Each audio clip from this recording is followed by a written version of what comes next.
अस्सलाम वालेकुम स्टूडेंट्स। आज हम chapter cell structure and function के टॉपिक प्लास्टिड को डिस्कस करेंगे। इससे पहले की क्लास में हमने माइटोकॉन्ड्रिया डिस्कस किया। अब हम प्लास्टिड की तरफ बढ़ते हैं। आप जानते हैं कि जब हम कंपेयर करते हैं एनिमल और प्लांट सेल को, तो प्लांट सेल में हमें ये बॉडी नजर आती है। इस बॉडी को अगर हम देखें तो ये बज़ाहिर एक ग्रीन कलर का सेल ऑर्गेनल है जो साइटोप्लाज्म में डिफरेंट क्वांटिटीज के साथ हमें नजर आता है, क्योंकि हम जानते हैं कि पौधे के जो मेन फोटोसिंथेटिक एरियाज हैं उसके अंदर लीफ मेन सोर्स है, उसके अलावा ग्रीन ब्रांचेस हैं या स्टेम ग्रीन है या फ्रूट है या फ्लावर है, उनके अंदर भी फोटोसिंथेसिस हो रहा होता है। तो जहां पर हमें इस तरह की बॉडी नजर आती है वो फोटोसिंथेटिक एरियाज होते हैं। ये बात क्लियर कर लें कि जब हम कंपैरिजन कर रहे थे एक एनिमल और प्लांट सेल का, और जब हम ये बात करते हैं कि प्लांट के सेल में सेल वॉल एंड क्लोरोप्लास्ट होता है, तो पौधे के हर सेल में क्लोरोप्लास्ट नहीं है। उन एरियाज में जहां फोटोसिंथेसिस होता है वो एरियाज इस ऑर्गेनल को डेवलप करते हैं। अदरवाइज अगर रूट सेल्स की बात की जाए या स्टेम के अंदर जाइलम फ्लोएम की बात की जाए या कॉर्टिकल एरियाज की बात की जाए, तो नॉर्मली उनके अंदर क्लोरोप्लास्ट नहीं होता। लीफ के अंदर भी फिर हम सेक्शन कटिंग करके देखते हैं कि उसमें जो मीजोफिल सेल्स होते हैं, पैलिसेड मीजोफिल्स हैं या स्पंजी मीजोफिल्स हैं, गार्ड सेल्स हैं, इनके अंदर फोटोसिंथेसिस होता है, तो वहां ये ऑर्गेनल देखा गया है। इसमें अगर हम सेक्शन कटिंग करके देखें तो देखें डबल लेयर इसमें नजर आ रही है। ये इसकी आउटर मेम्ब्रेन है और ये इसकी इनर मेम्ब्रेन है। बिल्कुल उसी तरह से कंपोज है जिस तरह से जिस तरह से सेल मेम्ब्रेन की बात कर रहे थे, जिस तरह न्यूक्लियर मेम्ब्रेन की या माइटोकॉन्ड्रिया की बात की थी, तो इसी तरह से फॉस्फोलिपिड से बनी हुई ये डबल मेम्ब्रेन है। उसके अलावा हमें इस तरह के ये स्टैक्स नजर आते हैं। ये बॉडी जो बिल्कुल इस तरह, जिस तरह एक ड्रॉस का सेट हमें एक के ऊपर एक नजर आता है, उस तरह की ये बॉडी है जिसे थाइलेकॉइड कहा जाता है। थाइलेकॉइड में अगर हम बात करते हैं इस सिंगल पार्ट की, तो इसे ग्रेनम कहा जाता है। ग्रेना सिंगुलर फॉर्म है इसकी। और उसके अलावा इसके अंदर ये स्फेरिकल बॉडीज नजर आती हैं जिसके अंदर डिफरेंट एंजाइम मौजूद हैं। इनको स्ट्रोमा कहते हैं। फैट कंटेनिंग बॉडीज भी कहा जाता है इनको। और उसके अलावा ये छोटे छोटे से राइबोसोम्स नजर आते हैं हमें, जिसकी 70S यूनिट है। ये मैंने लास्ट क्लास में भी बताया था। एस से मीनिंग जो है वो सेवर्टबर्ग यूनिट कहा जाता है। जो साइंटिस्ट ने इसको डिस्कवर किया था उसके नेम से। ये इसके साइज की यूनिट है, क्योंकि एक यूकैरियोटिक सेल के अंदर जो साइटोप्लाज्मिक आरएनए होता है, साइटोप्लाज्मिक राइबोसोम होता है, वो 80S होता है। तो साइज इसका छोटा है, इसलिए इसको यहाँ 70S पे लिया है। उसके अलावा इसके अंदर इसका अपना जो है वो डीएनए भी मौजूद होता है, बिल्कुल वैसे ही जैसे हम माइटोकॉन्ड्रिया में बात कर रहे थे कि इसमें जो है वो सर्कुलर डीएनए हमें नजर आता है। अब हम बात करते हैं कि इसके अंदर जो प्रोसेस होता है, हम फोटोसिंथेसिस को बखूबी जानते हैं, लोअर ग्रेड्स में भी पढ़ा, इस फर्स्ट ईयर में भी इसकी डिटेल मौजूद है। फोटोसिंथेसिस आपको पता है कि दो मरहलों में, दो स्टेप्स में होने वाला प्रोसेस है। पहले स्टेप के अंदर वाटर का जो मॉलिक्यूल है वो स्प्लिट होता है, उसमें से हाइड्रोजन अलहदा हो जाती है और वो NADH या NADPH को, यहाँ क्योंकि फास्फोरस भी इन्वॉल्व होता है, तो NADPH रिड्यूस फॉर्म में हमें मिलता है। मीन कि वो जो एनर्जी जिसने स्प्लिट किया था, फोटोन थे, लाइट के पैकेट्स थे, वाटर स्प्लिट हुआ था लाइट डिपेंडेंट रिएक्शन के अंदर, वो यहाँ परफॉर्म होता है। और इसका जो हाइड्रोजन निकलता है, क्योंकि 6 मॉलिक्यूल पानी के इस्तेमाल हो रहे होते हैं, तो ये एटॉमिक फॉर्म में 12 हाइड्रोजन और 3O2 ऑक्सीजन बाहर आ जाती है। तो ये वाला जो हाइड्रोजन होता है ये हमें दरअसल NADPH2 की फॉर्म में डिफरेंट NAD के मॉलिक्यूल्स मिलते हैं, तो ये ट्रैप हुआ होता है। क्योंकि ये प्रोसेस भी इसके अंदर परफॉर्म हो रहा है, इसमें फोटो सिस्टम्स मौजूद होते हैं, PS2 PS1, और फिर उसके बाद इलेक्ट्रॉन ट्रांसपोर्ट चेन चलती है, तो ये हाइड्रोजन इसके साथ ट्रैप हुआ होता है। फिर सेकेंड स्टेप होता है कि कार्बन डाइऑक्साइड जो ब्रेक होती है, उसका 6 कार्बन जो है वो सेपरेट हो जाते हैं।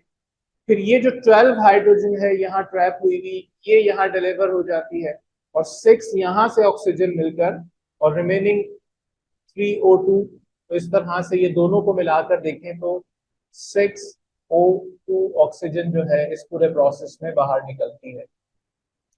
और at the end of this light independent reaction ये ग्लूकोज का मॉलिक्यूल हमें मिल जाता है।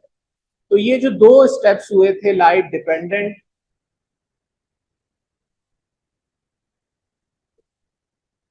और लाइट इंडिपेंडेंट,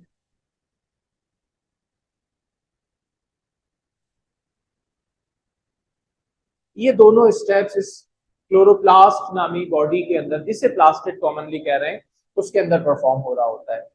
अब जब हम इसकी स्टडी करते हैं कि हम लीफ में तो ग्रीन कलर देख रहे हैं और कहते हैं कि वो क्लोरोप्लास्ट है, लेकिन हम देखते हैं कि अदर कलर्स में भी ये हमें मिलता है और वही वर्क, वही स्ट्रक्चर, वही अंदर कॉम्पोजिशन। तो फिर उनको हमने क्लासिफाई किया है 3 मेन ग्रुप्स में, कि अगर हम प्लास्टिड की क्लासिफिकेशन करते हैं तो प्लास्टिड्स को 3 मेन ग्रुप्स में डिवाइड करते हैं, क्लोरोप्लास्ट,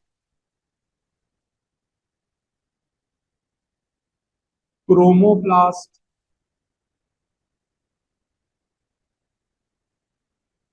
और ल्यूकोप्लास्ट। इनके अंदर क्योंकि पिगमेंट मौजूद है, जैसे इस बॉडी में यहाँ पिगमेंट मौजूद है जिसको फोटोसिस्टम कहते हैं और वो फोटोसिंथेसिस में हेल्प करता है, तो क्लोरोप्लास्ट के अंदर जो पिगमेंट मौजूद है उसको क्लोरोफिल कहा जाता है। इसी तरह से इसके अंदर जो केमिकल मौजूद है इसको क्रोमोफिल कहा जाता है और इसके अंदर जो केमिकल मौजूद है उसको ल्यूकोफिल कहा जाता है। जो ग्रीन कलर का पिगमेंट है वो क्लोरोफिल है, मीन के क्लोरोफिल का कलर जो है वो ग्रीन है। क्रोमोफिल अदर कलर्स में काउंट किया जाता है क्योंकि ये येलो भी हो सकता है, ब्लू भी हो सकता है और ग्रीन के अलावा पिंक भी हो सकता है। और जो ट्रांसपेरेंट बॉडी है या वाइट अगर कलर है तो उसको फिर हम नाम देते हैं ल्यूकोफिल। इनके तीन तरह के प्लास्टिड में कलर मिलते हैं जिनकी बेस पर इनको क्लासिफाई किया है। अगर ग्रीन कलर है तो क्लोरोफिल, अगर ट्रांसपेरेंट बॉडी या वाइट कलर है तो ल्यूकोफिल है उसके अंदर। और इन दोनों के अलावा जो कलर आ जाते हैं जिसमें येलो भी है, ब्लू भी है, पर्पल भी है, पिंक भी है, रेड भी है, तो उन तमाम को हम कंबाइन क्रोमोफिल करके नेम दे रहे हैं। फिर वैसे क्लासिफाई करते हैं, जेंथोफिल है और अदर नेम्स भी दिए जाते हैं, तो इन बेसिस पर इनको क्लासिफाई किया है। अच्छा, फिर हम ये भी देखते हैं कि जब ये बॉडी बन रही होती है, ये नॉर्मली बॉडी प्लांट के जिस हिस्से के अंदर बन रही है, तो उस बेस पर इसको शुरू में तो क्लासिफाई नहीं किया जा सकता क्योंकि अभी ये मेच्योर है, बनने जा रहा है, नहीं पता कि क्रोमो बनेगा, क्लोरो बनेगा या ल्यूको बनेगा। तो इस बेस पर फिर इसको नाम दिया जाता है प्रोप्लास्ट। तो प्रोप्लास्ट जो है वो एक अर्ली बॉडी है जो कि अभी मेच्योर नहीं हुई है, तो उस टाइम पर इनको प्रोप्लास्ट कहा जाएगा। और अगर ये मेच्योर होके किसी एक साइड पर चला गया, ग्रीन इन कलर हो गया, तो फिर क्लोरोप्लास्ट नाम दिया जाएगा या फिर leuco and chromo further classify किया जाएगा। तो हम थोड़ा समराइज कर लेते हैं इस टॉपिक को। सबसे पहले मैंने आपको बताया कि प्लास्टिड जो है वो एक प्लांट के सेल में मौजूद ऐसी रॉड लाइक बॉडी है जिसका अगर हम साइज देखें तो इसका जो हमें डायामीटर मिलता है वो अप्रोक्सीमेटली मिलता है 0.5 से लेके 0.5 से लेकर 2 तक इसका हमें नैनोमीटर में डायामीटर मिलता है। और अगर इसकी लेंथ की बात की जाए तो कहा जाता है कि ये 10 से लेकर 15 माइक्रोमीटर तक लेंथ में होते हैं। उसके बाद हम सेक्शन कटिंग पे देखें तो डबल लेयर हमें नजर आ रही है, इनर एंड आउटर मेम्ब्रेन है, फॉस्फोलिपिड से बनी हुई। ये स्कैटर्ड बॉडीज नजर आ रही हैं बंडल्स की फॉर्म में, पाइल अप हुई भी हैं, इनको थाइलेकॉइड कहते हैं। सिंगल बॉडी का नाम ग्रेना है। उसके अलावा ये इनके साथ लेमिला जो इन दो बॉडीज को कनेक्ट करता है, अंदर इसका अपना डीएनए है। ये fat containing, enzyme containing body stroma है। उसके अलावा इसके अंदर डीएनए मौजूद होता है। तो ये तो हो गया स्ट्रक्चर इसका।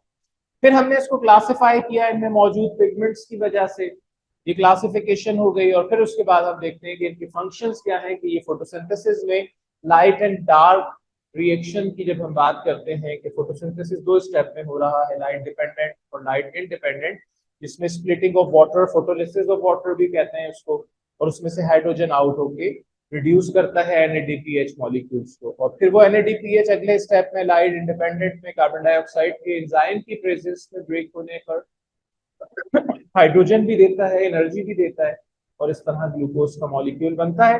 बनता तो ट्रायोज मॉलिक्यूल है, 3 कार्बन वाले, और फिर वो कंबाइन होकर ग्लूकोज में। तो ये पूरा प्रोसेस जो है फोटोसिंथेसिस का, ये इस बॉडी के अंदर परफॉर्म होता है, जिसे हमने नाम दिया प्लास्टिड का, या इसको हम क्लोरोप्लास्ट भी कह रहे हो। तो यहाँ ये टॉपिक हमारा कंप्लीट होता है। नेक्स्ट क्लास में इंशाल्लाह नए टॉपिक के साथ हाजिर होंगे। अस्सलाम वालेकुम रहमतुल्लाह।